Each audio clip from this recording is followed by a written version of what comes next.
I'm Jeff Gordon, and you're watching Racing America.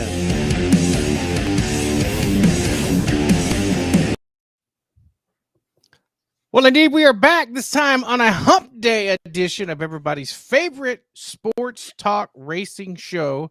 Indeed, the show that started it all. Showtime Bobby Chaffee right here. I'm the one yapping now. Rodney Rodriguez, the Iceman, he's on the left side of your screen. So, partner, I can tell that you finally have internet back this week because, well, you're online now.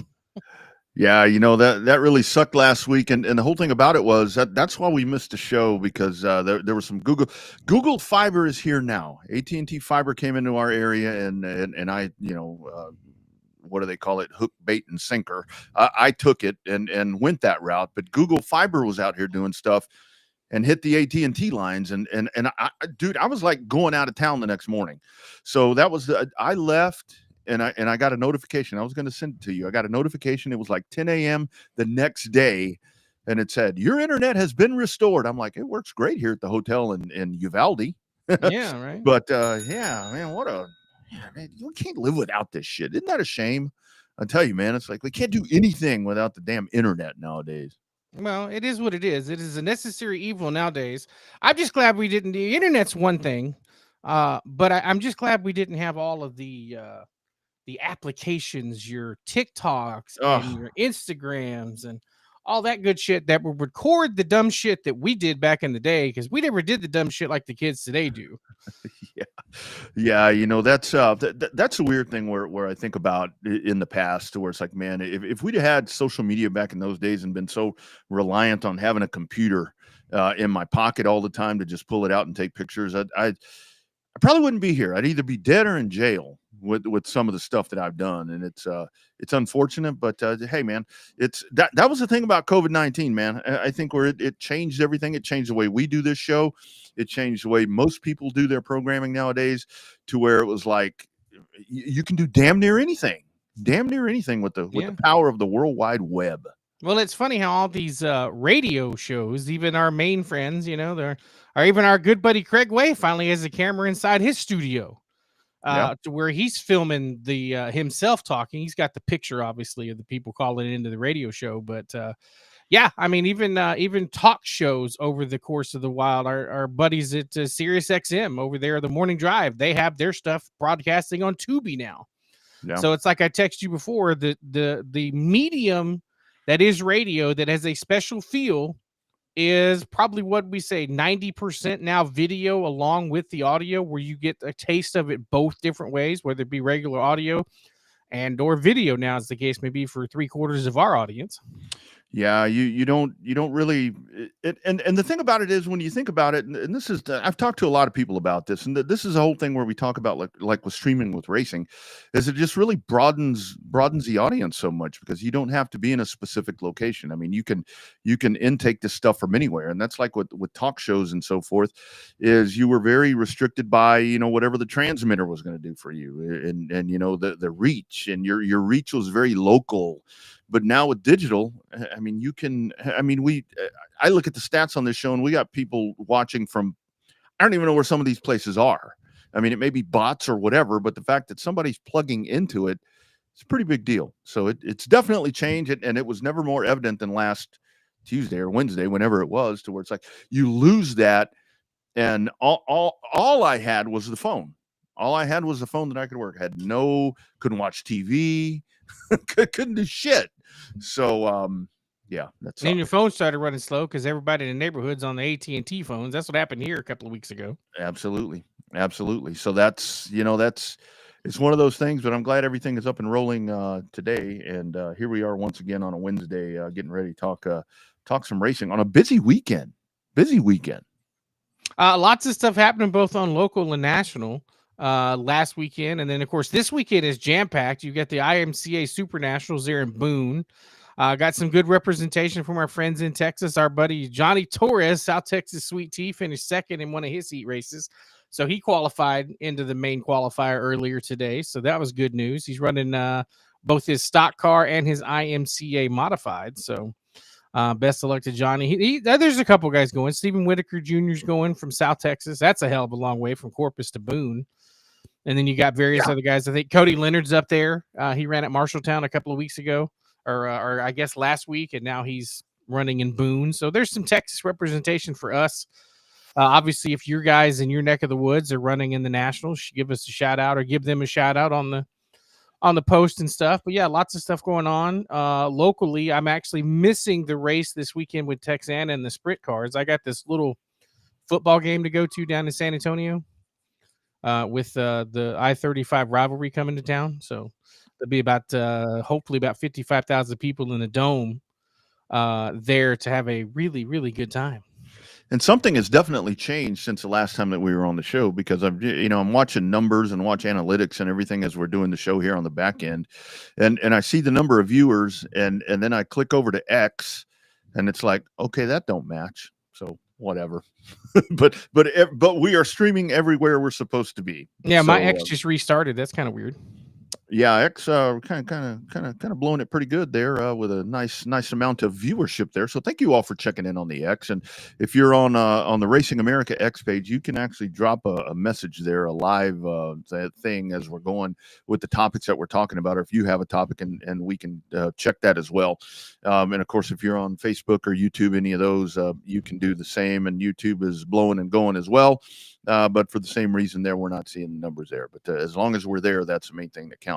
I'd actually forgotten about, because I talked to some dirt track people, and they're like, Boone, you going to Boone? I'm like, no, I'm not going to Boone. I'm staying home this weekend. I've got some football duty. Going back to work on Friday night. Going back home to do some high school football. Not actually back home, but back to high school football coverage. And then of course we have Saturday stuff, early contests there for the Fighting Texas Longhorns, 0-1 Texas Longhorns. But yeah, it's Boone, and I'm like, Boone my ass, the World 100. It's like, dude, that's the one thing that I've really gravitated over to, where I absolutely love the dirt late models. And I think I saw 79. I think I saw 79 on tap as of when's Tuesday? When was Tuesday? Oh, yesterday. So you've got that going right there. So yeah, it's a couple of big ones right there. Bobby Pierce looking to defend that championship, and it's a who's who there. Just kind of taking a look here. Let me see where I've got it over here. Bobby, the number one name on the list when it pops up, car number 0, Bailey Curry. I saw that. Yeah. Bailey Curry, Tyler Erb. I mean, the list goes on and on and on of dirt track late model stars and dirt track late model controversies and so forth. And here we go, going to Eldora. That ought to be a fun one.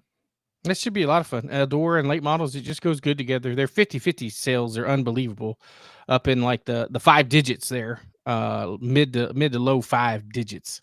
Yeah. And here, I mean, this is so weird. I mean, we actually can never get messages from Twitter. And Jude Fernandez checking in right here and says it buffered for a bit, and it buffered because I kind of clicked it. I clicked it on and then back off again. So that's what that was. But Jude, thank you for checking. See, technology's crazy. I mean, seriously, and that's great, because we could never get any interaction with X. And if we can get X, because honestly, that's where the big numbers are. I mean, everybody's on X. That's like the news, right? Remember when it was like our parents would say, let's watch the world news. I watch the world news all day on X. Mm-hmm. And a lot of that shit I don't want to see. But a lot of it you'll have to buzz through our new banner. Our scroller has some new information on it compared to last week. So, oh, that does too. Mm-hmm. The one across the bottom. Mm-hmm. Oh, she's rolling. She is rolling right there. So let's take a look. I'll kind of keep an eye on that. Friends, speaking of the banner and speaking of the thing up in the top corner right there, on the above my head, you have the little QR code, and that's going to take you right to the Revved Up Sports Show page, where you can get your live programming, you can get your recaps, archive stuff, and then over on the other side, on-demand shirts, the official partner and merchandise provider of the Revved Up Sports Show. And actually tonight we're going to be joined by James Cole. James Cole back on the racetrack. Well, he's been on the racetrack, but James Cole back to victory lane, my man, this weekend at the Outlaw 34. Did a really good, really good job, man. That was a hell of a race.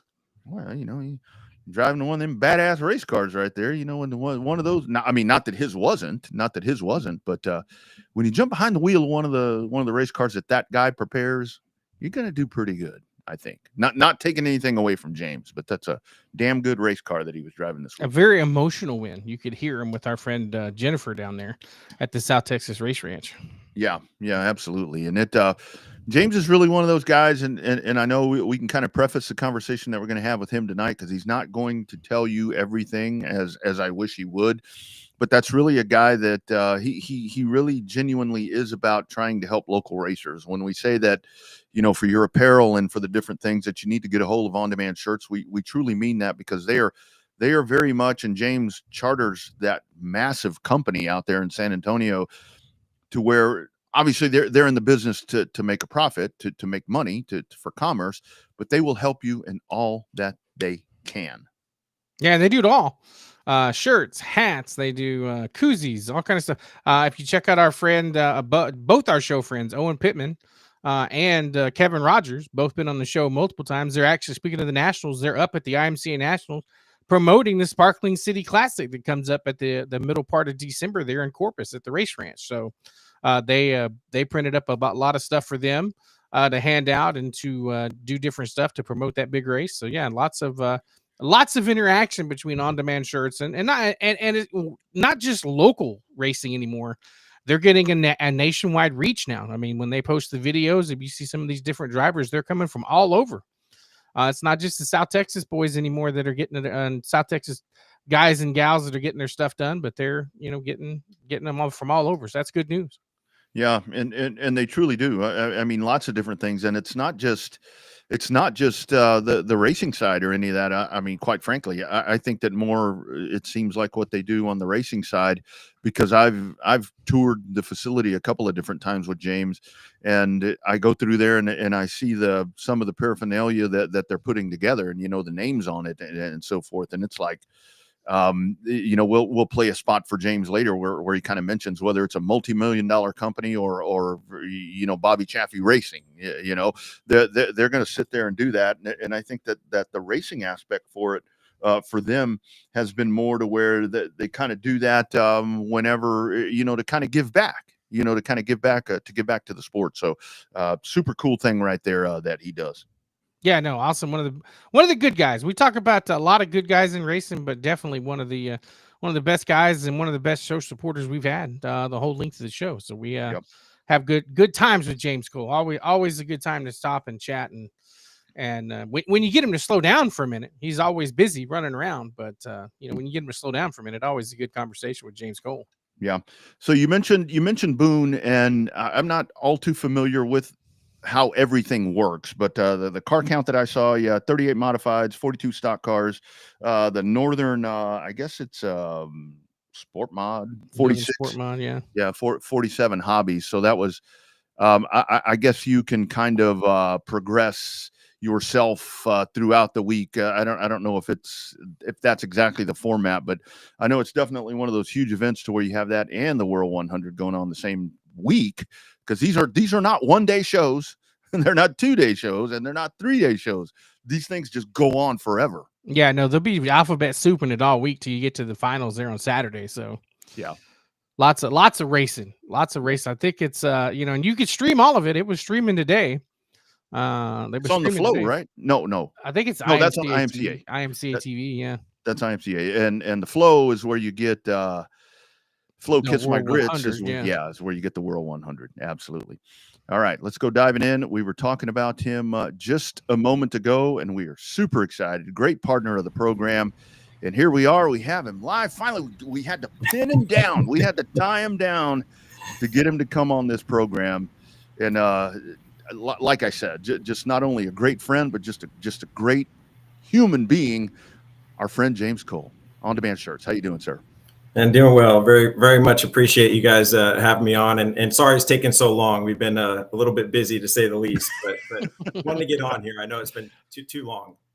So James, I mean, we can talk the business, we can talk about all of that stuff later on. Do want to talk about your racing, but primarily I want to talk about your racing. I open up Facebook on Saturday or on Monday, I guess it was, and I see James Cole in Victory Lane at the race ranch. My man, take us through that. Yeah, it's been kind of an emotional ride, to be honest with you. This coming back to dirt a couple years ago, when kind of Joe Armandilla said, "Hey, come out here and play around and get in his car and just get back into the racing scene," just because I was working 7 days a week. And so as a friend, he kind of drugged me back in, and it's been much harder of a learning curve than I expected from my former racing. It's taken a lot longer to get that first win again on, in this dirt and in limited. And there's just so much talent that people underrate in South Texas for sure. Honestly, the biggest thing that's changed a lot is just our team and like Lawrence Miklicek, especially, and really all the Miklicek family, the Titzmans. I just have a lot of really, really good people around me and helping guide me through what I should be doing, shouldn't be doing, get me comfortable in the car, and just getting that different feel that I kind of needed to, just kind of how we got it with asphalt. And then you just get in a rhythm. And heck, the last 5 races, we haven't finished worse than third. And so we knew it was coming and we were going to different tracks, but really it's a testament to the whole package and everybody that helps us out. Who knew the flip at Texana would be the thing that flipped your program around literally and figuratively down there. I know when I saw you at Texana, I was like, somebody's like, I saw your car drive by at the end, when I was coming up to turn the lights off and everything off. They're like, yeah, he flipped. I'm like, wait, what? Because I just saw the car on the tow truck going, I didn't even know you flipped. I guess it was talk about that experience, man. Was that your first flip, or did you flip in the late models down at SAS? No, fortunately I haven't. I had some really bad wrecks at San Antonio and had to go to the hospital for broken bones and stuff, but never a flip. And so I had a lot of firsts this year, I guess you could say. Texana was an interesting track. It's weird because we were actually on the lead lap and running 6th or 7th through that deal, and came to take the white flag. And of course, on the white flag, race on's going right over to the leaders and what's happening and stuff. Well, we went into turn 1 and a lap car just kind of freaked out a little bit, slammed on the brakes and hopped straight up in the lane I was in. And so once we collided just a little bit, it just hit the rut the right way and kind of flipped it over. So fortunately I was okay, just a little bruised up. The car we thought was not as bad as what it turned out to be. It really wasn't bad in terms of the actual chassis or anything like that, just suspension stuff. And so Lawrence was big on, he wanted me to get in his car. He didn't want me to stop racing for a while while they kind of went back through it. And so that's what I started running again. We kind of brought my car back, I think a couple races ago, and there was just some things that still weren't right in it after the heat race. And so after arguing with Lawrence a little bit because I didn't want to kick him out of his ride, he's like, no, I'm having fun crew chiefing. And then he has a lot of his family members, Parker, Nathan, Marcus, they're all kicking butt down there at the ranch. So he likes to kind of help out in every way. And so honestly, ever since we've been in, and it's kind of a running joke that I told him, I don't think that the orange car is ever going to get back right again. It's going to be hard to get me back out of the white car. So it just kind of suits me. It's just been really, really fun. And you're not going to win. You're not going to win an argument with L87. That's just not going to happen right there with that guy. So you mentioned San Antonio Speedway, and of course with modifieds and so forth. Let's kind of dial it back. I mean, we call it the glory days. That's how we all met. I mean, that's back to those times. Kind of talk about your history with that, man. That was when we had that speed plant. We had Kyle, we had Corpus, and the different places. But you really honed your skills as just a badass asphalt racer. I kind of talk about those days.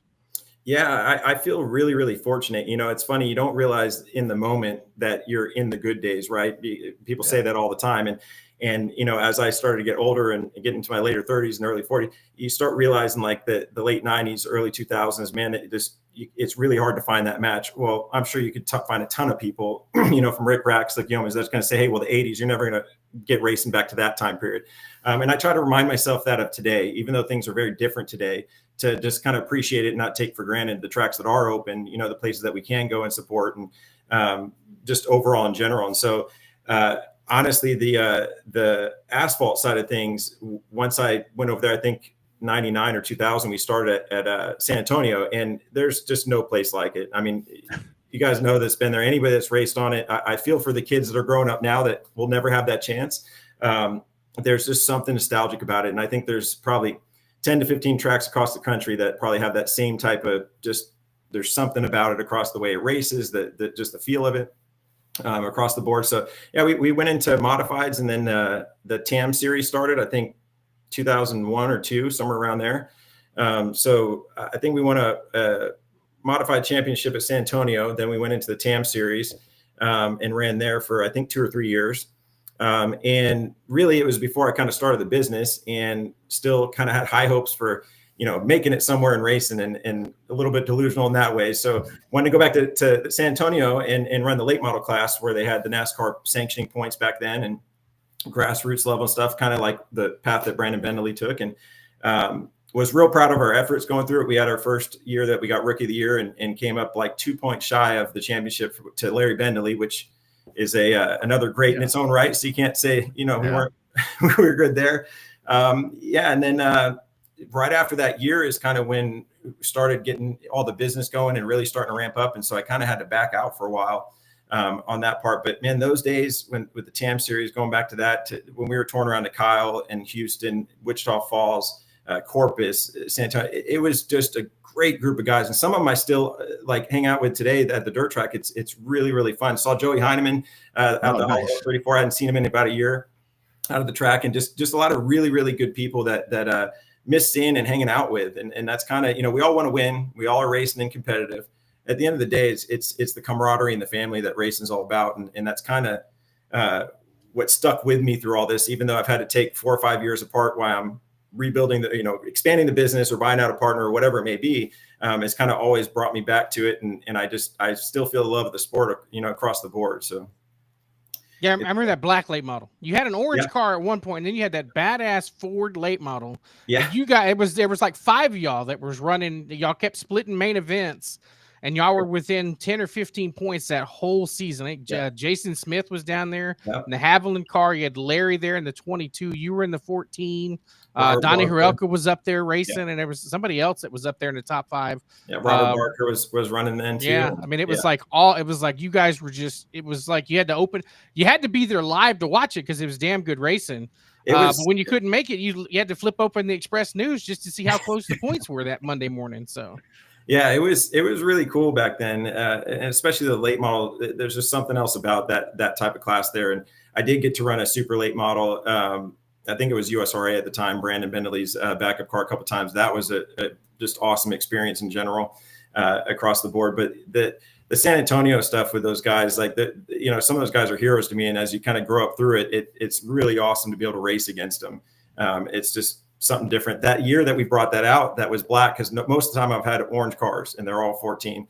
And that the reason why we had that Ford was because, and it kind of is a full circle moment for me, but Tom Grothuse actually helped me get in, him and Irvin Brighton. I actually got he gave me a really ridiculous deal to get a chassis from him. I think it was a Hedgecock chassis. And then Irvin Brighton kind of helped me kind of get everything to go in the direction we needed to. And then Mission Auto Parts, Danny Webb and Tom and John Hamilton, they've been like family to me since early 2000s when they hooked up. And I mean, I have so many wins attributed to those guys. And so they were like, let's do a Ford. Nobody does Fords out here that, it's very rare. Tom Grothuse did. And that's why it was perfect that we could get his chassis that was set up for a Ford. But what was cool about the whole thing is going back to the black car and Grothuse is that was my first late model that was kind of getting into that NASCAR feel of stuff. And he was actually there at Corpus in that race with us and came up and congratulated me. And it meant a whole lot to me on the tech pad, just seeing some of the old friends that you didn't even realize sometimes were out there at different times. And it was just a really cool experience. Yeah. James, I don't know if you follow the Cars Tour at all, but like with the late model stocks, those kind of resemble, they race and they sound a lot like you guys with the NASCAR late models. I think that's why I have such a infatuation with that series, is watching the late model stocks. I'm like, man, that's a San Antonio late model right there. I mean, that's really has that same kind of feel to me. Absolutely. I mean, it really comes back to the sadness of Houston is the closest place that we can go to an asphalt track, right? Which I'm blessed that we have that place. Don't get me wrong. But man, if there's more asphalt tracks like there were before, I would love to get back in the late model to that degree, that what they're doing out there. And I think Junior's Bond and several other big hitters that I think it's phenomenal trying to build that back up on a grassroots level to a degree, and that just to keep filtering it through, because I think it's so important and we lost some of that. Mm-hmm. It's crazy to think that and we try to support Houston as much as we can, just because it's the lone wolf. It's the last one, and Owen does a really good job down there trying to make sure to keep that place open. Don't know why Carcal can't be where it could be, but that's another discussion for another show.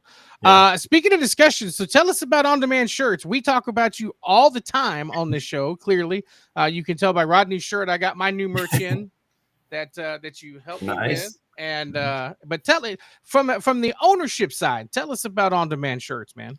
And I want to say, I know that you're working because I recognize that room. yeah.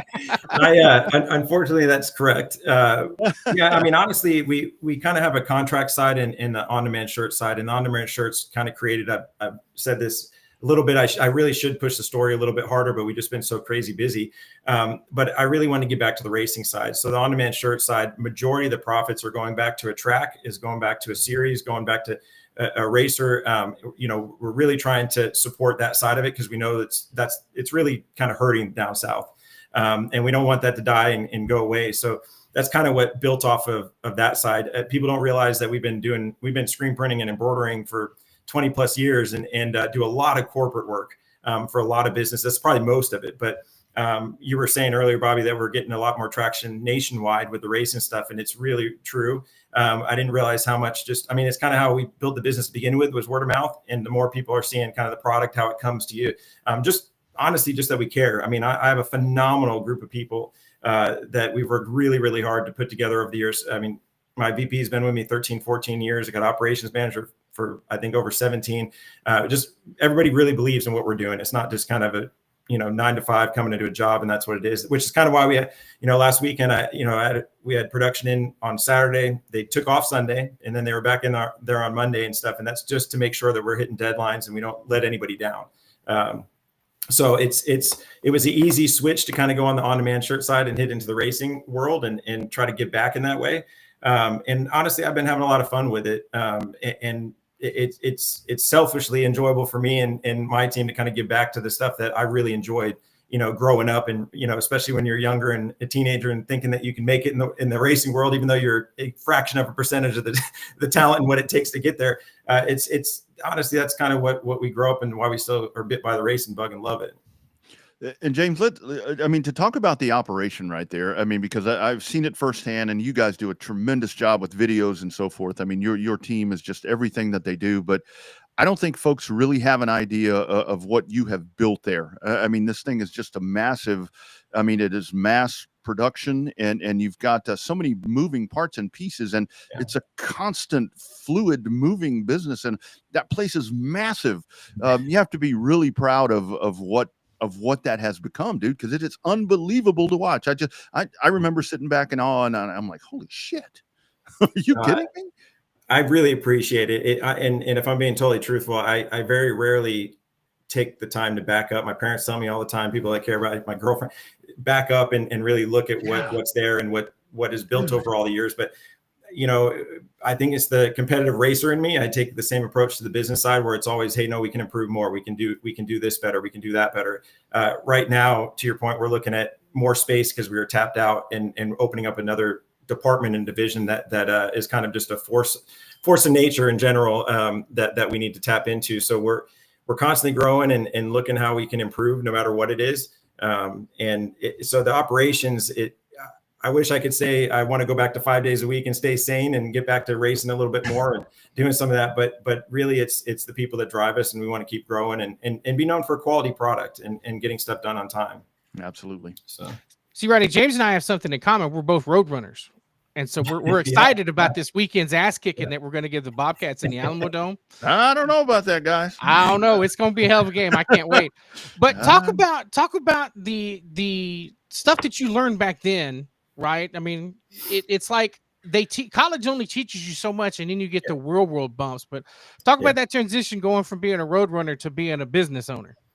Yeah, that's interesting. I wish I could say, I love the college, but I wish I could say that, man, my whole career, it was just, I learned everything I needed to. I got out and it was awesome. Right. I could probably say I had 3 or 4 professors, like from an entrepreneurship class, stuff like that would really kind of enlighten me, that I still remember some things to this day. Other than that, it's been experience and painful. I mean, it's just the part that people don't see in the growth and the expansions and the late nights and the freaking out if you can make payroll early on, and just a lot of these things. It's a pathway that you got to have some thick skin for sure. But it's also, I mean, if you're able to push through it and you believe in it, I don't think it's as painful as what the reality of it is, because we just lie to ourselves and say, no, just it's around the corner or whatever it may be, that next goal. So if you're passionate about it, I don't think it's as painful on a daily basis than, just grinding out as any business owners. But it is a tough thing. Like I said, I still believe in school. I think things have changed a lot.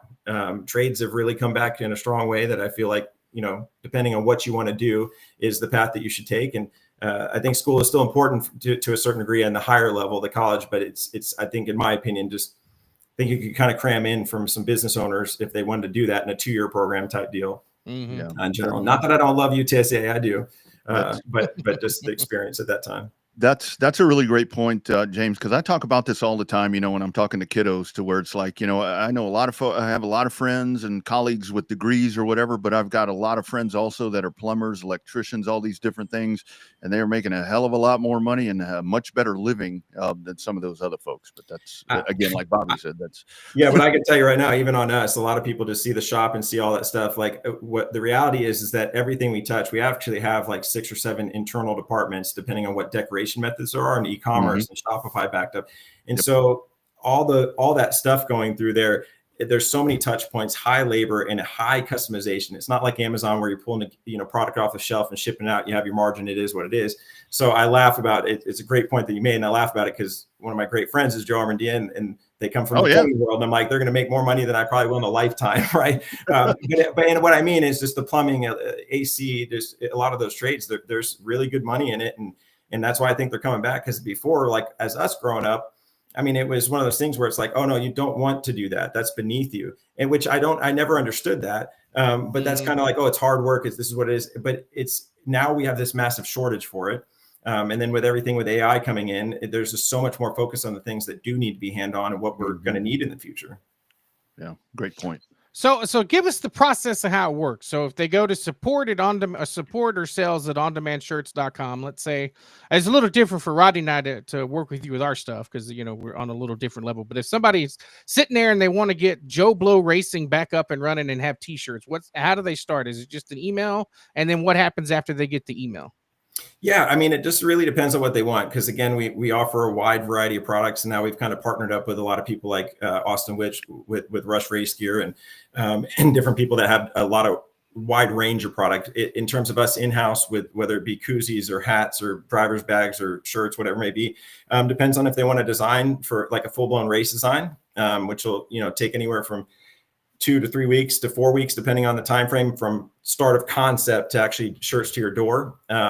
And it really depends. So we kind of guided people through the process. Some people just want simplistic stuff. If it's a corporate thing, they have their logo. We can set it up on proofs. Hey, I want this style shirt. I want embroidery on a polo. We can show them all types of products through the board. So we kind of have service reps that behind the scenes will kind of, depending on what you want. That's where I say about the customization part is people ask all the time, well, how do you do this? And it's not really step 1, 2, and 3, right? It's what do you need? And then we go down whatever path that they need. Because it's very specific to them. Even the racers, I mean, they're going to want their car at a certain angle. They want to see that rivet in that certain spot. I mean, there's a lot of things that go into it. So there's not really a template that you say, okay, well, here you go. Let's place this order. But we do try to take a lot of the pain out of it, so people don't have to, worry about, well, did I cover all this? Do I do all these things? And then we really push hard on when you get your art proof, especially on the full blown designs. Push back. I don't care if it's the smallest detail. We want you to look at that shirt every day and be like, man, I love that thing.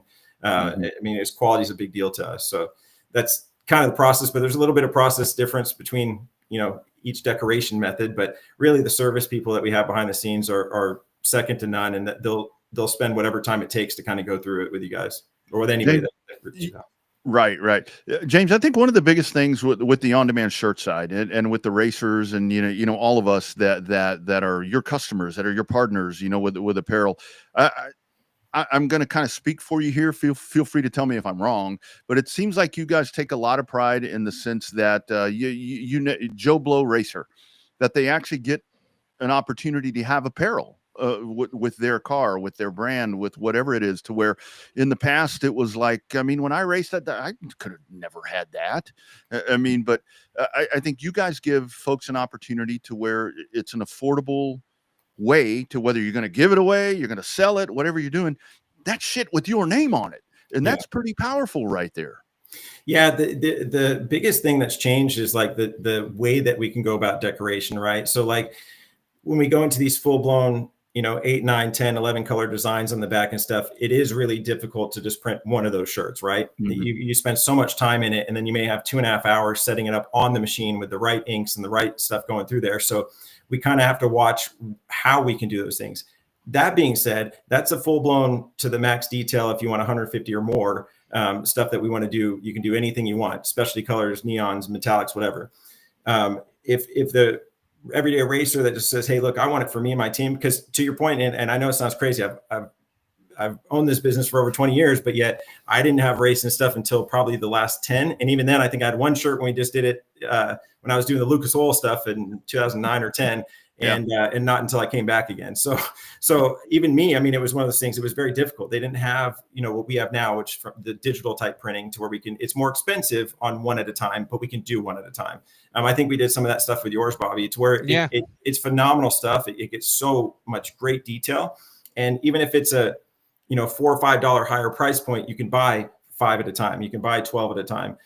Going through there, and we can keep it down. So maybe you just want your car name. And that's what honestly, my first shirts, that's what it was. It was a one color, had my number on it with my signature. And I was the happiest. I mean, my dad surprised me. We probably had 2 dozen or something. And it was super exciting. So we try to hit whatever level it is. And we all start somewhere, and we're doing stuff all the way down from a entry level driver that really wants to get something or help with their sponsors. That's what we try to encourage people is, and get the sponsors on there. And most of the time, that's what's going to build it. They want to see that shirt, and that you're going to recognize them, not just on the car's at the track, but the shirt goes everywhere. They're going to see it at HEB. They're going to see it all over the place. And so it just helps build their sponsorship with that, driver too, to where they just keep building upon it. And you can get to that higher tier, at some point, whether it's you wanted to race a modified and have a ton of shirts, or all the way up to World Outlaws and have a merch trailer. You really got to present yourself, well. And James, that's I'm sorry, Bobby. James, that's kind of one of the things too, to where it's like I caught a lot of grief, especially with the dirty air ones when y'all did the dirty air ones for me, to where it's like I would go somewhere, and if it's like you need to wear a polo, I'd wear a dirty air polo, and it's got my name, and they're like, "Well, you're awful fucking proud of yourself, aren't you?" Yes, I am. Yeah, you should be. You absolutely should be. I mean, that's the whole point of being passionate about what you're about, right? Exactly. Yeah, there's nothing wrong with that at all. I know the feeling. That's with my own merch. I posted it on Facebook last night and been getting blown up with people I had no idea would be like, "Hey, how do I get one of those shirts?" So that's been a good thing, right? So that's whether I didn't have a huge order, I didn't have a small order, didn't have a huge order, but you're right, it was custom tailored to fit what I needed. So no, and honestly, like on that stuff too, we are close. We're within a couple of weeks of having we're revamping the entire website to be a lot more user friendly. We kind of learned from some of the designer and some of the other things that just became complicated, because most people want to do stuff from their phone, and that changes the experience versus doing it from a computer. So we're kind of adapting a lot of that stuff. But along with that, there's going to be a full-blown driver store. So any of the people that you guys see that we represent, that we go through, so even like Dalton Faulkner, Whitaker, like we're going to have all that stuff to where you can order online. We can either print if it's not in stock then, or pull off the shelf and go. They will also have theirs, that they can sell at their trailers. But we're starting to understand is, especially South Texas more, big races are different, but a lot of the races are having a hard time really getting the shirts out there to get exposed, because people just don't go in the pits anymore. And so what I underrated was when we got the Stims trailer, it was really about promoting Stims and really getting it on another level and showing people we're serious. And we really want to, they're expensive cars, and we know that people put a lot of money towards them, and we wanted them to know that we were serious too. But the after effect with the ODS side and the shirts and stuff, it just takes it to a whole nother level that people are so impressed with it across the board. And I just undervalued that going into it when we purchased it. So it's been a pleasant surprise, and it's helped out some tracks and get some more exposure. And even at Texana, when you were there, the shootout, I mean, I think we near sold out of the shootout shirts, and that was having a 3-day show turn into one. So there's just some really cool stuff about it that I think that we're learning from. But the point to that is that the driver store will definitely have the link to y'all stuff on there as well. to where, if anybody orders something, we can kind of print on demand, and we have our whole system that's backed up to all the stores. Like I said, we already use e-commerce for and digital integrations for our decoration process on the corporate side. So it's easy for us to leverage it for the racing stuff like this, to throw up a quick store and do our pre-sales and stuff. Yeah, absolutely. Last one for me, James. I'm glad you mentioned stems. Kind of talk about that, man. That's you guys have gotten more involved. You know, in 2025 is moving forward with this, but the STEM series. I mean, that's great for South Texas. I mean, because like you really look at this. I mean, we just had King of the Hill this past weekend in Louisiana, and you look at that, and it's divided. I mean, South Texas, we're kind of our own thing right here. But when it comes to the modifieds, you guys have jumped in as title sponsor there. Talk about the success of that, man. You hit those tracks. It's kind of like those old Romco days where you get to travel around a little bit, but doing some really good stuff with that. Yeah, I'll tell you, it's been really good in the sense that as we've gotten races in, even though we've had rainouts, the shows that we have been to, the drivers that are part of the series are phenomenal. They put on really, really great racing. Really clean racing, and put on a fantastic show for whether it be Race On that's filming it or the tracks that we're going to. And so because of that, the races that we did get in this year, we have so much interest from a lot of tracks, across the state, really, that I think that we're going to be able to put together a really, really good 2026 season. I think that we'll be able to kind of plan out our schedule a little bit better going into this year, being kind of the second year, but we were new owners in this situation. People wanted to see, hey, what are these guys about? And I get that completely. And I think that we did a fairly decent job at running it out this year, trying to step up things in different ways and trying to provide more money and guarantee, certain purses to get up there higher for what they truly deserve to race for. And I think that we'll be able to do it even better next year. We actually, because we had some rainouts and different things, the last rainout at Cotton Bowl, Marianne and H really wanted to get us rescheduled. We tried to work everything we could, but it really came down to the points championship, and we could not tell guys on a date that we didn't have initially scheduled, hey, we're going to do this, and then points guys couldn't make it. We just didn't think it was fair. So we kind of worked out plan B, and this will be the first time that anybody's hearing it. But we are going to have stems on the Oktoberfest schedule for the Saturday night show. And we've been able to secure a couple more sponsors to make the show on Saturday only $250 to start and $2,500 to win. So it'll be a good payout all the way. It's guaranteed. It doesn't matter the car count. We really want to try to pull as many cars as we can. Hopefully Cannondale, Heart of Texas, that time of year they're not running. Cotton Bowl is an amazing facility. We really want them to see what we're about and how we run things, and get them excited for next year in general, and healthy purses that we can do that. I got to say that the biggest reason and part of some of this that happened was Sundowners Diesel, all the Dinsmore family, they really stepped up in a big way to help put some money towards this race to bump that up. Race On, and then On Demand Shirts is putting in some money as well. So without that group and stuff, we wouldn't be able to jump it up that high. But I'm excited about it. I think it's going to be an awesome show, and we'll have some flyers coming out in the next couple of days or so to kind of show everybody what it is and start promoting it. But we're excited about it, and I think that the series is really going to gain a lot of traction. We have a lot of ideas of how to continue to make these drivers, more heroes, continue to try to get the grandstands to interact with those drivers. Yeah. I think it's been really good. We've been doing stuff to where we can do out-of-car introductions, give the guys STEM shirts to throw up in the stands when they get announced. It's just these little touches, and we're just experimenting as we go. At 37, we had some of those light-up boomsticks out there in the crowds and doing different things. And so we have some ideas of other stuff that we're going to do in the future. So we're excited about it. I think it's looking bright for 26, and I think it's going to grow to where we'll have B mains everywhere we go. So that'll be October 18th, probably the 11th. Weekend before 11th. Yeah, the 11th. Yeah. And actually, we actually have a couple. If you're okay, I'll run through it real quick. But a couple of bigger dates that we got that we're going to be a part of. We're actually just a sponsor of the Mod Wars coming up here in Waco. 2 weeks and stuff. So we'll be out there.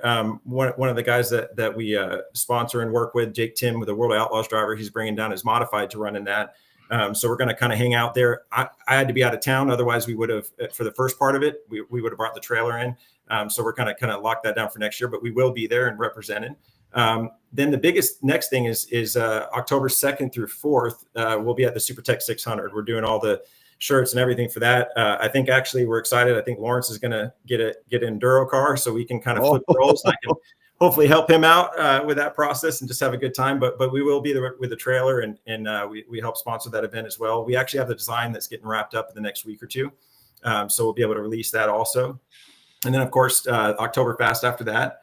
And then we have like a veteran show, and then we'll be at the Race Ranch for the 2 big IES shows, being the shootout for the big limited mod stuff, and then the Sparkling City Classic at the end of the year. So we still got a decently packed end of the year as we roll out. So it should be a lot of fun. Well, James, before we let you go, on behalf of Rodney and myself, we just want to say thank you for all the support for the show. You make two guys that don't look good, and that's a good thing to happen. So from the Dirty Air shirts to the RUSS merch to my Showtime merch, we appreciate everything you do for the show, and we don't want you to know that it doesn't go unappreciated. And we support you everywhere we can, and nothing but the best of hope for you coming up in the future. So yeah, I really appreciate it, guys, and we just feel privileged to be a partner of the show and what you guys do every week in and week out, just trying to keep racing alive and people excited about it. So, anything we can do for you guys, we're happy to do. Appreciate you guys too. So when are you going to race again? Now that you're back in victory lane. Yeah, actually, Lawrence was texting me earlier, and I don't know if he's joking or not. And I just haven't been able to get back. I've been working up until I got to get on this call. So I'm not really sure, but the plan wasn't until Oktoberfest, actually, because I have to fly to town for the contract side of the business, 2 different places the next couple of weeks. So it's a little hectic, but you never know. It may be a last minute. Who knows? We'll go out there. Actually, this last weekend, I wasn't planning on either. I was going to stay and work with the guys, and woke up Saturday morning and Lawrence said, "Hey, the car's ready if you want to come." And I took it as a little bit of a sign and looked over and told Christina, "Let's go." And we just hit the road. And now I'm glad we did. but yeah, so we might be there, but for sure Oktoberfest if I don't make anything in between. Yeah, absolutely. Looking forward to it. I might see you at that one. I'm actually home that weekend, so hoping to get out there. All right, my man. Thank you for everything. We appreciate you, and keep doing it, man. ODS, only way to go, brother. Thank you. Appreciate it. All right, take care. There he goes, James Cole. One hell of a business that he has right there, and as you can listen to him, just a good guy, man. Just a good guy. He's passionate. When he talks about passion, man, there is no doubt about what James Cole does. Yeah, like we said, one of the nice guys in racing, and that's a good thing. It's a good thing to have a partner like that to help our show, because without him, we definitely wouldn't have some of the stuff we have now to help the show grow. So yeah, it's good to be partnered with good people. And these things are really tools. I mean, these are tools of what they do. I mean, like I mentioned there, I mean, yeah, it's really cool to see your name on a t-shirt or whatever, or a polo or a cap or whatever the case is. But it's something that, I mean, you look at it now, you really have to have something like this to do business. And with racing, I mean, even if getting a small sponsorship, if you give somebody a few t-shirts and some caps and all of that, and it helps you get, $500, $1,000 in your pocket. I mean, that's tires, that's fuel. I mean, that really helps you out. And that's the one thing about it is, and I can't wait till they get the new website up and so forth, because you go look at the number of people that, and I'll be very candid with you, the number of people that they help. I mean, we're all clients and customers of On Demand Shirts, but they're helping us because they're not breaking the bank on our stuff is kind of what I mean by that. Yeah, I'm waiting because I have some people that wanted extra large sizes that I didn't have in stock, and so I'm waiting for the store so that I can get some people. They want some of them great big boy sizes that I just didn't have. So yeah, we'll see how that works. So our racing buddies are a little thicker. Yeah. I didn't realize they wanted quite that large a shirt, or else I would have tried to order it in the beginning. But yeah. So some of the ladies that walk up sometime, and I'm like, oh shit. Well, can you wear a large? Wear it for a nightgown or something like that. Hey, this is hell. It's on demand shirts hump day. Let's give you a look at what On Demand Shirts does. You've probably seen us all over the racing world and doing a lot of racing designs for events and race teams, but we also do a lot of stuff from small boutiques in small cities all the way up to Fortune 500 companies. Your brand deserves to be seen. We print on more than just shirts, hats, jackets, bags, and much, much more. Custom corporate branding starts here. There it is, and that's just a small look. It's a small look. If you happen to know James, get him. Go in there and look at that place. I think the Go next time look I'm at off, I'm gonna head to San Antonio. I think I'm gonna try to go down there and check it out. I got to tell you, the first time that I went over there, so he gives me the address. I go rolling up in there, and so I walk into the first door, and I'm like, I'm here to see James Cole, and they knew I was coming. They're like, "Hello, Rodney." I'm like, "Oh, okay, hi," well, whatever. and I said, "Where's James?" And they said, "He's not at that door or that door, that door or that door. He's at that door." I'm like, "Holy shit." I thought you had I knew the operation was big. I didn't quite know it was that big, but yeah, super good stuff right there. On-demand shirts. Be sure and check them out. So moving forward, well, you mentioned the Cars Tour right there. Landon Lewis and Keelan Harvick win this past weekend at Florence. Florence does a really smart thing. I heard this on SiriusXM. I didn't realize this. It did a lot of driving for me this weekend, where I didn't realize how smart they are to schedule Florence on Darlington weekend. It's beautiful, and it's not that far. It's really not that far from Florence to Darlington at all.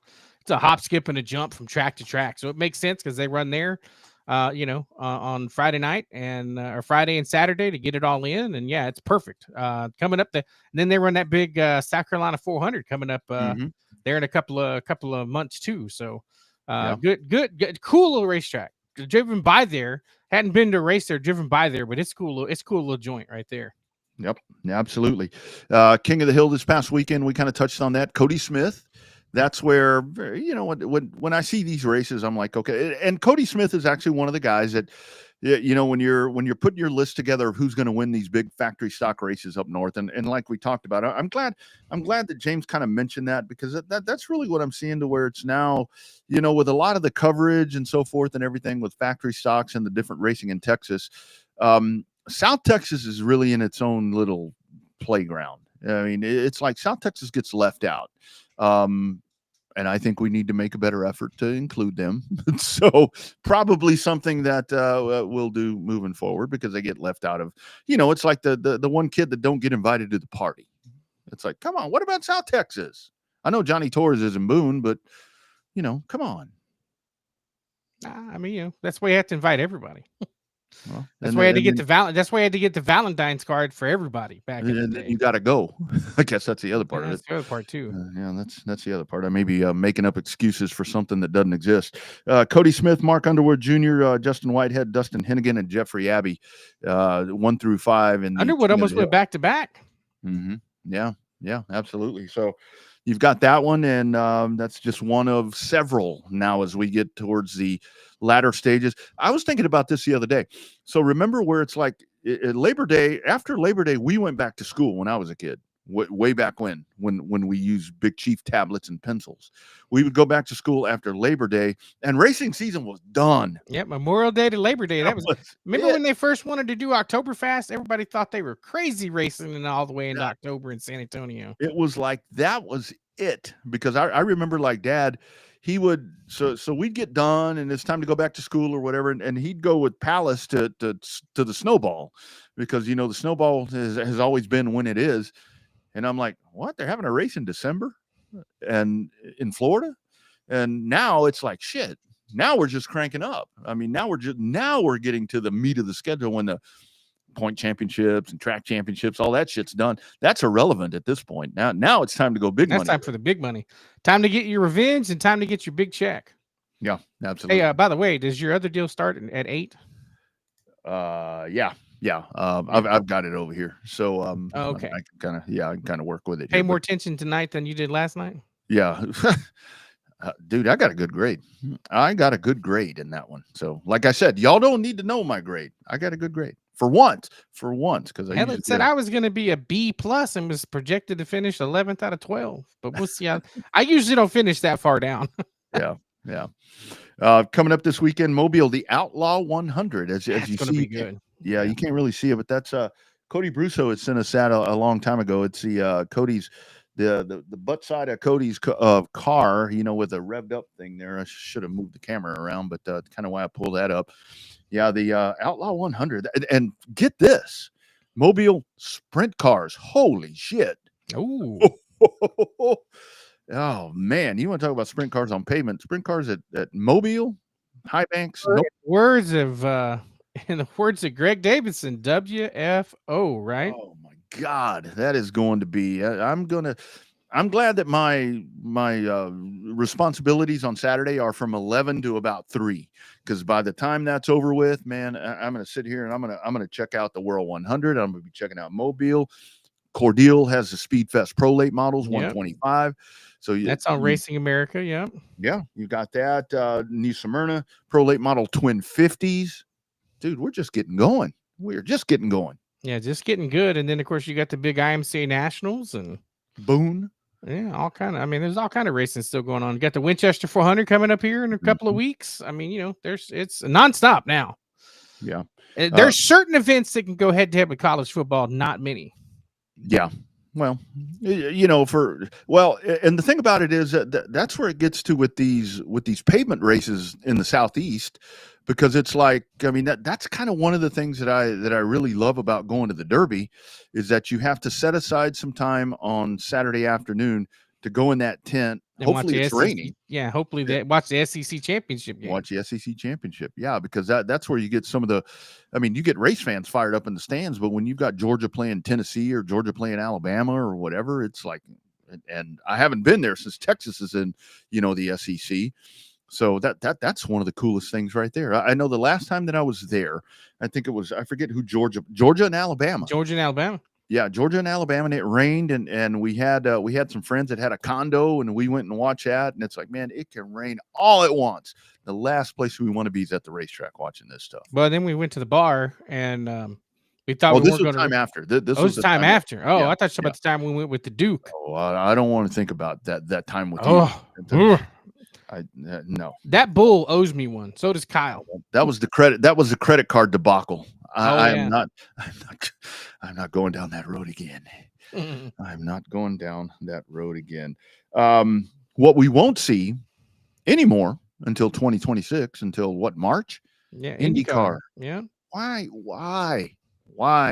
It's way too early. Sorry. And it won't be any better in 2026 with Fox owning it, because they're not going to want to go head to head with the NFL. So any hope of IndyCar ending season later than what it does now, no hope. With Fox owning a third, they're not going to go head to head against NFL football. Man, and I'd love to see, I know the Arlington thing, I'm probably going to be a part of that with the company, but it's like, man, I would love to see them back at TMS. I know Pocono is scary, dangerous. Michigan, these tracks, I'd love, because the race on Sunday, was that Sunday? That was a good race. And it's just like, man, get them back on ovals. Let's race a little longer, just a little bit longer. It just shouldn't end that way, because like we talk about with short track season, I mean, NASCAR's kind of always run up through the end of October, November, but it's like, I think there's more time in there. But again, I know it costs a lot, but to put these events on, but I just wish that they could kind of stretch that season out just a little bit more, because they go totally irrelevant, because their big news was today. That's right. The day after their race, or I guess 2 days after, a couple of days after the race now, and that's it. Yeah. That was the two dominoes right there. With Colton Herter going to F2, and then Will Power, I guess yesterday announcing he wasn't going to race for Penske anymore, and then today they announced he's taking over Colton Herter's seat in the 26. Well, should be number 26. I mean, like that's it. That was the two dominoes that needed to fall, and they fell 2 days after the damn season ended. Yeah. David Malukas to Penske, so that's settled. So, well, still to be officially announced, but he's a Penske affiliated driver. So it's just, that was kind of like that Connor Zillage thing, to where it's like, okay, but yeah, it's like nothing. There is nothing that's going to be talked about for IndyCar unless somebody passes away or something. I mean, there's no reason to discuss it at this point. I got to tell you what. So what do you think about the Colton Herta thing? Your true thoughts on him going to be a test driver? Well, it's not only that he's going to be a test driver, he's going to run Formula 2 full time. Right. That, in theory, is a step down from the IndyCar series. Agree. In the hierarchy of motorsports. It does a couple of things. If he goes out and sets the world on fire, it makes IndyCar look really good. If he goes out and lays an egg, it makes IndyCar look really bad. Because he's one of the top stars in IndyCar. Does he win a lot? Not as much as everybody would, as much as he would like. He's not winning like Alex Palou's winning, but if he goes out and lays an egg, that looks bad for IndyCar. Despite all the F2 guys that leave F2 because they don't get enough points or have enough money to go to F1, they come over here. So I just think that I think it's going to be a challenge. I was surprised by it, but it's all about that money. It's all about that Cadillac money, because the same guy that owns Cadillac owns part of Andretti Global. So, and quite frankly, in my opinion, with the whole the driver lineup for Cadillac, I mean, I think Colton Herta's better than at least one of those guys. It's like, I mean, I don't know what the progression or how exactly you get to be a Formula One driver. I know he's it's not 5 points away. Yeah. So and those guys sign multiple year contracts. Yeah. That's where it's like, I mean, to me, that whole situation right there is, look, I like Checo Perez. I think but where's he been? What's he been doing? Getting paid for Red Bull for sitting on the couch for a year. And Valtteri Bottas, I mean, again, he's at least been a reserve driver for Mercedes. Yeah. I can't outdrive either one of those guys, but it's like, I think that Colton Herta, but I get to where, and I think this goes back to IndyCar to exactly what we're talking about, to where I know IndyCar has the Fox contract, and Fox, you sent me some numbers that you can talk about here in just a minute about TV numbers. I think Fox did an admirable job of showcasing them with this, but I mean, it's just IndyCar just doesn't have, like we're talking about, that they're done. We are not going to talk about them until the middle of March. Nope. There's absolutely no reason to talk about them after today. And the only reason we'll be talking about them is because they're going to have a doubleheader with the NASCAR trucks in St. Pete, unofficially. It hadn't been officially announced yet, but we'll be talking about that because NASCAR get a 3 or 4 week head start on them when they go to run St. Pete there in 2026 and at the end of February. Yeah, absolutely. Our buddy Zach Clark checking in. We were talking about the South Texas thing, several good paying events for factory stocks, and with the pull-offs, yeah. Well, that's the thing. It and maybe I was speaking out of term when I say that, but it's like maybe I need to put it more on the onus of the drivers to travel and go do whatever. I think for the longest time for me, it was where I would look at those big events and I'm like, well, where's all the South Texas guys? Well, it probably is. They need to get their ass there. I guess. I mean, I don't know. That's there's a hell of a divide. There's a hell of a divide, and it's self-inflicted, I guess. Yeah. So I got sidetracked with the I-35 rivalry thing, looking up the thing that you were telling me about here. Yeah. Fox coverage on IndyCar, the inaugural NTT IndyCar Series season, largest viewership game of any professional sports. 1.36 million average viewers on Fox and FS1, a 27% increase from 2024, and the most since the 2008 post-merger season, where IndyCar and CART finally decided to nip it in the bud and get it together. That's impressive. 27% growth. Most 2025 audience growth for any sport, averaging at least 1 million viewers. So that's been good. And it's the network coverage. What we have seen so far is that the two series that went exclusively network only, no cable, network TV only, have been kicking ass in ratings. One is IndyCar, one is the Xfinity series, soon to be the O'Reilly Autoport series. Their numbers have kicked ass all season. Only a couple of their races have gone less than 1 million, and that's because some of the major markets weren't showing the race like they should have on the CW. Here's the graphic that gets the stat that gets me the most about IndyCar, though. Massive lift in the coveted 18 to 34 demographic, plus 81%. The season also saw an increase in women viewers, with women between the ages of 18 and 34 at plus 72%. Those two numbers are massive. That's the coveted demographic for everybody, except for the NFL, because the NFL and now college doesn't really count. Every other sport's looking for 18 to 34. See, and that's where when NASCAR went to Prime, I know the overall number went down, but those are the demographics on Prime where they just blew it out of the water. to where it was maybe only 3 million or 2 million, whatever it was. But that coveted demographic was the bulk of the viewership. And that really is, because those people are going to tell somebody, hey, turn this thing on. You're going to enjoy watching this or whatever. You said something right there with the growth of the Xfinity series, with the Busch series. To me, the fact that series, I mean, even though now, things are a little different the way I'm going to talk about that series, the fact that series is outdrawing IndyCar. And I know and it's not a shocker. It's weekly. I know. Except for the Indy 500, Indy is third fiddle. That's it. Yeah. I know the numbers are exponential with the growth, but still there should be no reason. And I go back to, again, broken record, with that driver roster, that IndyCar should be outdrawn by the Xfinity series. But the Xfinity series is good racing. I mean, let's be honest with you. Let's be more honest popular here. than Cup right now. Yeah, it's a better car. It's a better product. It has superseded the trucks. I mean, to me, the trucks were the ones at the point, but when they put them, Ilmore engines in there, it kind of took away the pizzazz. That's the best racing car. They've got good personalities now in there. I mean, as much as I talk about the Busch Series bully, people tune in to watch that guy. Yeah. I don't know. And then we keep hearing about the truck series going to kit cars in 2027. I don't know about that. I don't know. But there's not. But if you think about it, there's not another major partner that can come in unless they go to a smaller truck. There's because the Titan's out. You've got them off. You got all four major manufacturers in there now that they discontinued a Titan. You got the F-150. You've got the Chevy Silverado. You got the Dodge Ram, or I guess technically the Ram 1500, and then you got the Toyota.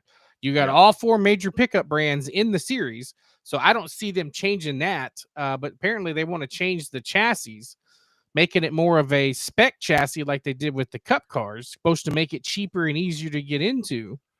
Yeah. But I don't know. I mean, I keep hearing rumblings of it. I keep seeing rumblings of it, but I guess we'll find out midway through 2020, maybe even at Daytona, because if you're going to switch chassis, you got to start hearing about it pretty early. Yeah, absolutely. So, BC, I need to walk away for 1 second. I need to go turn on a porch light right quick for something that's being dropped off. I'll be right back. So we'll get back into more coverage here. Let's see if we can get in with some of the big news. Well, I wanted to get that with Rodney, get his take on the series in terms of one of the big breaking news in NASCAR super late model racing, so to speak. But let's look up the ratings here for the Xfinity series.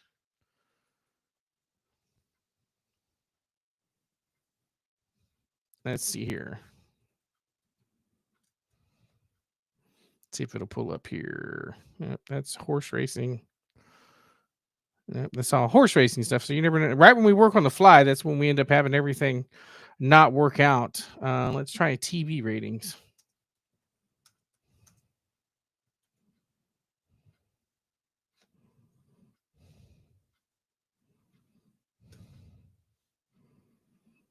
So Formula One has 1.3 million viewers on the average.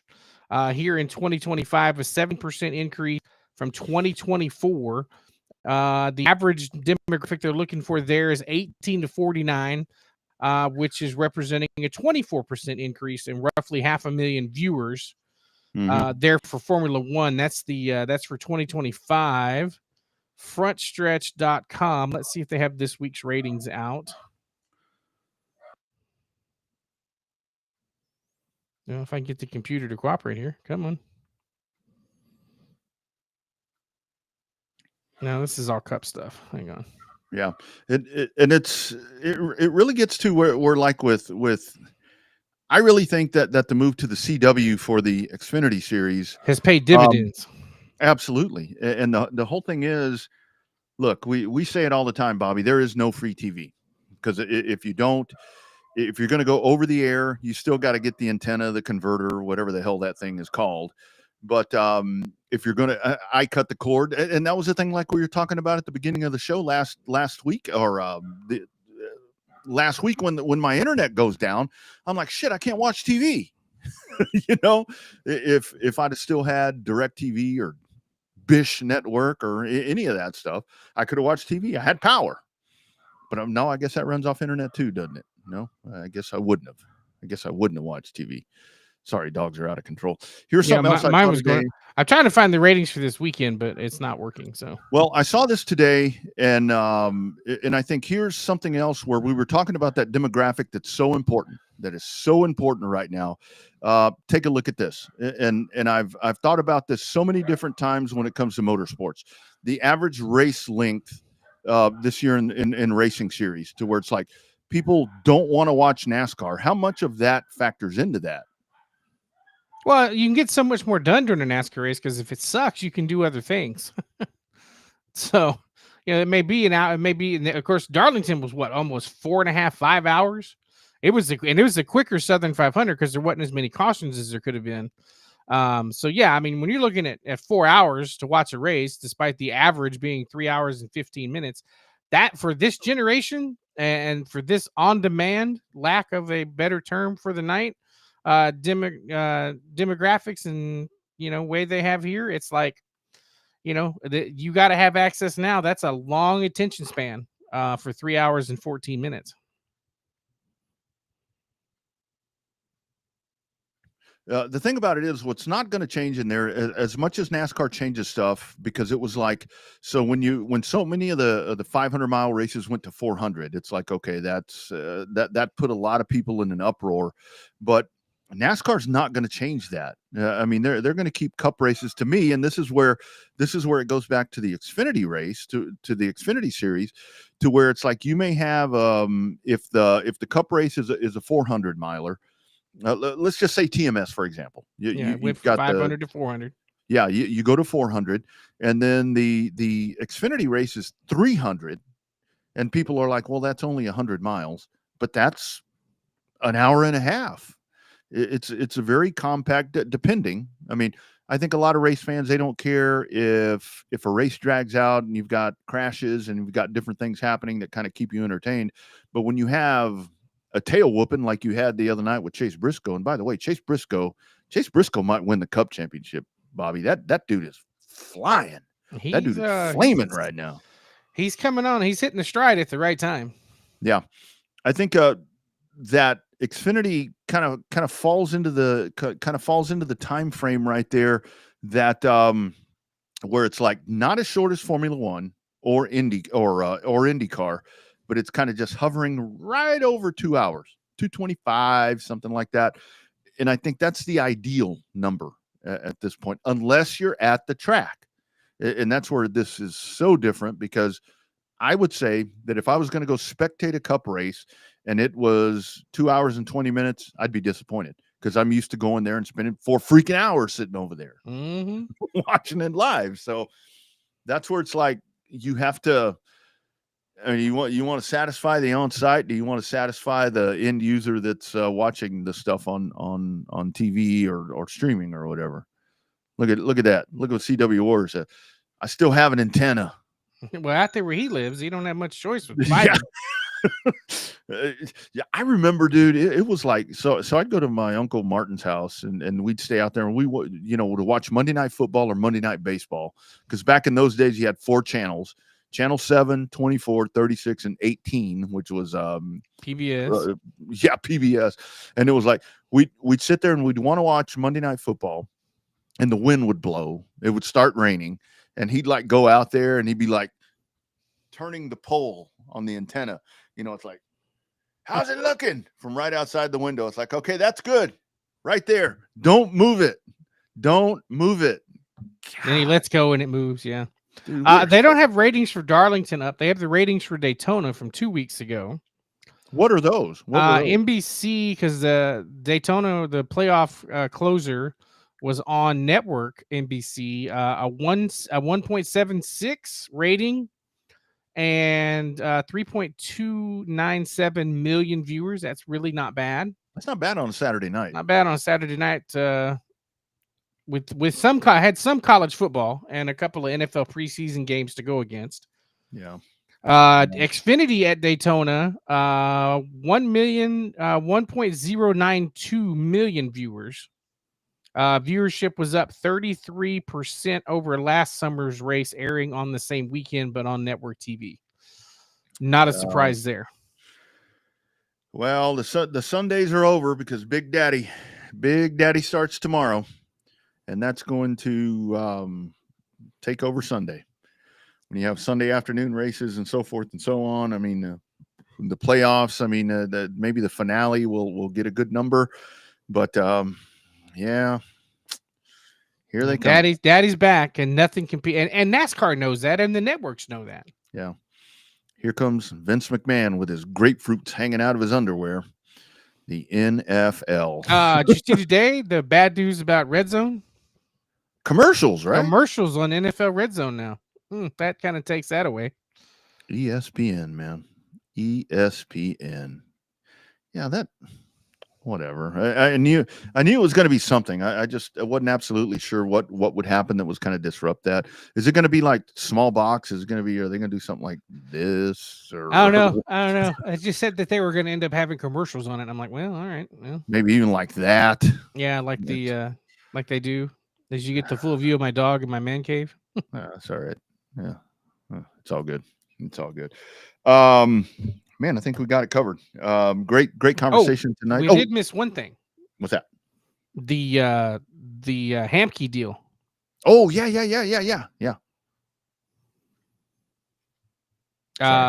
Robbie Hamke is joining the team over at Port City Race Cars. That's big for super late model racing, and well, I guess late model racing as a whole, because now with this new GMS fabrication with Tony Erie Jr., who left Fury, that's some big news today.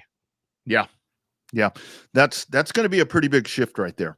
And that's where, again, we talk about it with pavement super late model racing, to where it's like with UARA and ASA, to where all of that, the competition, it's just very whatever. But now when you have the shifting going on right there, that's where it's like a major that I look at that, and that's pretty much like when Ricky said, okay, I'm going on my own. I'm moving. I'm getting away from Tim Bryant. I mean, that's kind of, I may be over dramatizing that a little bit, but that's kind of the same thing. That's pretty crazy. Yeah. So all of that, and we still have, and I'm curious to see, because we still have, like you mentioned, Winchester. I mean, we still have a lot of big pavement racing to go. So let's see how that kind of culminates here leading up to the Derby. And we'll take you up to the Snowball Derby, because I don't care what anybody says. To me, the old pavement head, old asphalt, ASSFAULT guy that I am right here, to me, that's when my season ends. When we get to the Derby, I'm like, all right, I'm done for a little bit. Ends with the Derby and starts with the Chili. Well, actually, this year we got the Sparkling City Classic in Corpus the weekend after. So, yeah. Well, I'm super excited because this year, last year I got to go to the Dome. So the way everything plays itself out this year, you've got the Dome, and then you got the Derby the next week, or vice versa. I don't think they're on the same weekend, or last year they were on the same weekend. So you'll get those broken up. So again, my two favorites at this point, the super late models, will have the opportunity, or I'll have the opportunity to. I'm going to the Derby as long as UTSA doesn't make the championship game. So wouldn't mind going to the Derby. Actually, kind of my thought for the Derby this year is, going to spectate, to kind of go and come back Sunday. It's one of those things to where people would always tell me when I'm down there, where it's like, okay, we're going to stay until Sunday morning and leave. They're going to leave when the Derby's going on.